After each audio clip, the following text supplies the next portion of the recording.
လက်မှုပညာလေးနဲ့ကျွန်တော်အသက်မွေးဝမ်းကြောင်းပြုတယ်ပေါ့ဘုရားရှင်ကောင်းမြတ်တဲ့အတွက်ကိုကျွန်တော်ထာဝရဘုရားရှင်ရဲ့ကယ်တင်ခြင်းကိုကျွန်တော်ခံ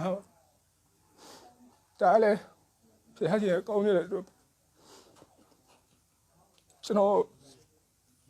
ရရဆိုရင်ကျွန်တော်မှာအခက်ခဲတွေရှိခဲ့တယ်ဒါပေမဲ့ဒီထာဝရဘုရားရှင်ကို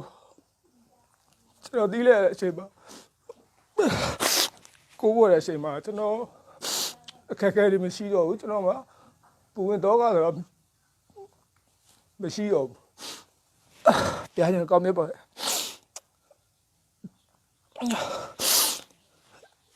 ဘုရားရှင်ကျွန်တော်ဘောကောင်းမြတ်ပါတယ်အဲ့လိုပဲကျွန်တော်ကဲ့သို့ပဲဒီရှိသမျှဘုရားရှင်ဖန်ဆင်းထားတော်မူတဲ့လူသားတွေအကုန်လုံးဒီထာဝရဘုရားရှင်ကိုသိပြီးတော့မှယုံကြည်ကိုးစားဖို့ကျွန်တော်မေတ္တာရင်စေနာရင်တို့ကျွန်တော်အကြံပြုချင်ပါတယ်ကျွန်တော်လိုပဲဟိုအခက်ခဲတွေမရှိအောင်မိသားစုရဲ့ပူဝင်တော့ကခံစားမှုနောက်တေလွန်တဲ့အခါကြာရင်လည်းဘုရားရှင်ရဲ့ကယ်တင်ခြင်းကိုခံရဖို့အတွက်ကိုဒီထာဝရဘုရားရှင်ကိုယုံကြည်ကိုးကွယ်ကြဖို့ကျွန်တော်ပြောချင်ပါတယ်။ဘာလို့လဲဆိုတော့အရင်ကတော့ကျွန်တော်မသိခင်မှာပေါ့ကျွန်တော်ဒီလိုပဲကိုယ့်အကိုပဲနေခဲ့တယ်။ဘုရားရှိရဲဆိုတာလည်းသိတော့သိတယ်သို့ပေမဲ့လို့တကယ်ဘုရားရှင်အစစ်မှန်ကိုယ်ကယ်တင်နိုင်တဲ့ဘုရားရှင်ဆိုတာကိုကျွန်တော်အစတော့မသိခဲ့ဘူးအဲ့လိုမသိခဲ့ပဲနဲ့ပဲဒီတိုင်းပဲကိုယ့်အကိုစိုး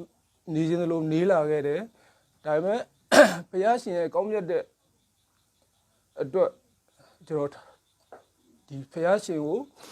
ကျွန်တော်သိရတယ်ဆိုတာလေကျွန်တော်ဟိုဆရာမတွေလာပြီးတော့မှပြောတယ်ဟိုလမ်းညွန်နဲ့တွင်တင်ဆုံးပါတယ်ပေါ့အဲ့လိုနဲ့ပဲကျွန်တော်ဘုရားရှင်ကောင်းမြတ်တဲ့အတွက်ဘုရားရှင်ကိုကျွန်တော်သိရတယ်ကျွန်တော်မိသားစုတွေအကုန်လုံး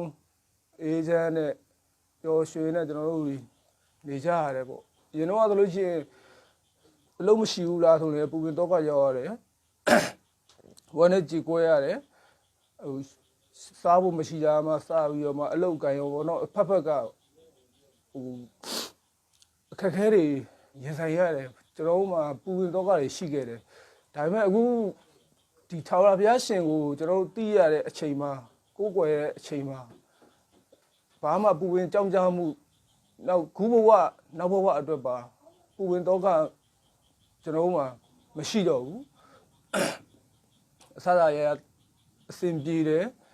လူမှုရေးအတိုင်းလာတယ်အကုန်လုံးပေါ့နော်အကုန်လုံးမှာအစဉ်ပြေတယ်ပေါ့ဒါပေမဲ့ဟိုအရင်ချမ်းသာလားလို့တော့မဟုတ်ဘူးပေါ့တို့ပေမဲ့ဘုရားဟိုပေးသလောက်နဲ့ပဲကျွန်တော်တင်းနေရောင်ရဲတယ်ကျွန်တော်မှလိုချင်တက်မတ်စိတ်လောဘစိတ်အဲ့လိုမျိုးနေပါသွားတယ်ပေါ့လုံးကြီးတော့ကျွန်တော်ကပုထုဇဉ်လူသားဖြစ်နေတဲ့အတွက်မကင်းနိုင်ဘူးတို့ပေမဲ့လို့အရင်တော့အဲ့လိုမျိုးလောဘဒေါသအဲ့လိုမျိုးဟိုပူလောင်မှုကြီးကမရှိတော့ဘူးကျွန်တော်ရောပါသွားတယ်ပေါ့အဲ့ဒီအတွက်လည်းပဲကျွန်တော်ဘုရားရှင်ကိုကျေးဇူးတော်ရှိမောပါတယ်လို့ကြားရသူအရောက်စီတိုင်းလည်းပဲဘုရားရှင်ကောင်းကြီးပေးကြပါစေလို့ကျွန်တော်ဆုမွန်ကောင်းတောင်းပါတယ်